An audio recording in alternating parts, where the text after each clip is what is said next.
3, 2, 1. So I would like to point out the OO bench mentioning of the measurement of 150% that must be paid by all the corruptors will contain human error and technical error. I will mention the way that our our way to prevent that at least minimize the human and technical error. And the second thing, the OO bench only also mention about that the OG and OO world will still exist corruption. Also mention the way that we will at the very least minimize that.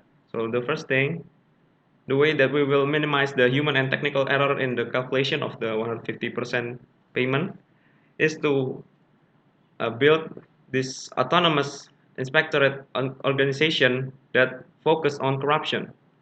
So it will be established by all the founding members of this organization uh, by checking their history of careers, clean of corruption, and also have no connection to other organization, so that this organization can still uh, uphold their own interests with no interference from other organization. So the second thing is they will not submit their investigation findings to other organization unless they are ready to put this suspect of corruption to jail or to court. In that way, so that the other organization, especially those who's under investigation, does not know that they are suspect in corruption. And the third thing is the recruitment will be made or conducted with independent rules made by those organizations, so they can set their own standards because they know their own needs and can fulfill them. And also the OO bench also mentioned that the 100% measurement is unrealistic, is will contain human and technical error. Well, in rebuttal of that, we will mention that the 100% that was stolen is must be stolen from the past.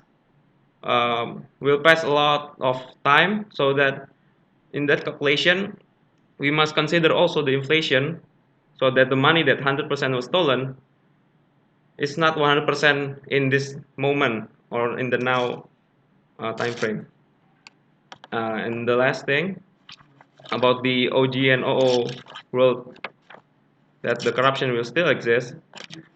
So the thing that we will put forth is the cultural change that can be the catalyst for the change that we need to minimize corruption.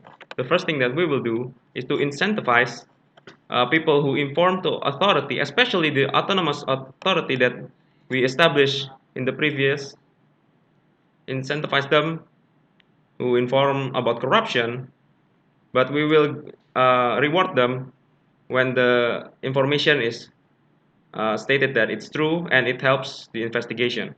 The second thing is that we use some part of the reparation money to increase the wage of the teacher, so that the teacher, in hope that the teacher that will be recruited will be more competent. And this competent teacher will help us on the third point, is to review or to make new curriculum to convey moral pride.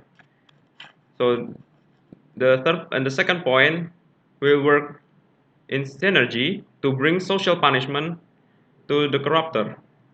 Thank you.